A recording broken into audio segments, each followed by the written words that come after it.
طيب بما ان احنا اتكلمنا على الاجانب، ديانج النهارده حصل تواصل ما بين اداره الكره بالنادي الاهلي وديانج بخصوص تجديد تعاقده. تواصل، مفيش قعده حصلت، حصل تواصل، والعقد او الرقم اللي تم ذكره لديانج هو $1,200,000. ده الحد الاقصى اللي الاهلي هيدفعه لغايه دلوقتي. الاهلي ما رفعش الرقم عن ده ومنتظرين رد ديانج. المعلومه اللي احنا متاكدين منها بنسبه 1,000,000%، ديانج عنده رقم ضعف الرقم ده. يعني عنده عروض ضعف الرقم ده. هتقول لي يعني $2.5 مليون؟ هقول لك $2.5 مليون في السنه. لان ديانج عنده ميزه مش موجوده عند لعيبه كتير، ان هو خلاص هو كمان كام شهر يقدر يتفاوض مع اي نادي، ولو راح لاي نادي السنه الجايه هيبقى رايح لعيب فري، وبالتالي اي نادي وهو بيشتريه هيقدر يدفع له فلوس كتير، لان ديانج على الجانب الاخر موفر له الفلوس الخاصه بالمقابل بتاع شراء عقده من اي نادي او من النادي الاهلي اللي هو موجود فيه دلوقتي. فديانج هيروح لهم فري، فاي فلوس كنتوا تدفعوها للنادي الاهلي لا هتدفعوها لي انا بقى، وهتدوني على الاقل جزء كبير منها. فعشان كده ديانج اللي في الصوره قدامنا ده حتى هذه اللحظه هو رافض تماما $1,200,000، وبالنسبه له لا، الرقم ده بعيد جدا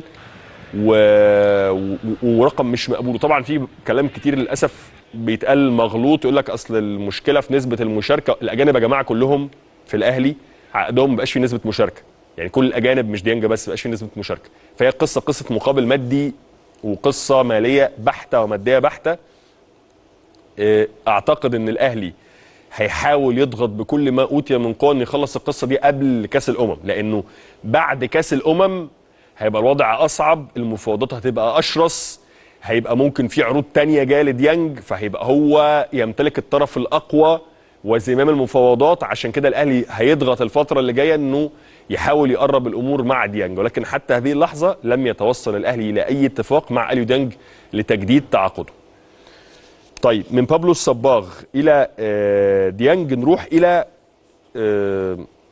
جلسه جمعت اليوم في 10 صباحا في مقر النادي الاهلي بالجزيره بين الكابتن محمود الخطيب والكابتن سيد عبد الحفيظ لمناقشه بعض الملفات او بعض الامور المهمه في ملف كره القدم، على راسها رئيس لجنه التعاقدات او من سيدير ملف التعاقدات في الاهلي في القريب العاجل.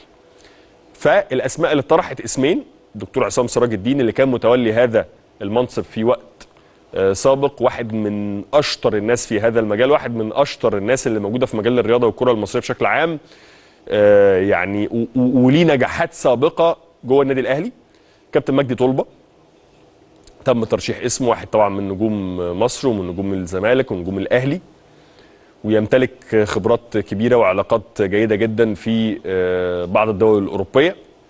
دول الاسمين اللي اتطرحوا، ولكن تم ارجاء وتاجيل هذا الملف الى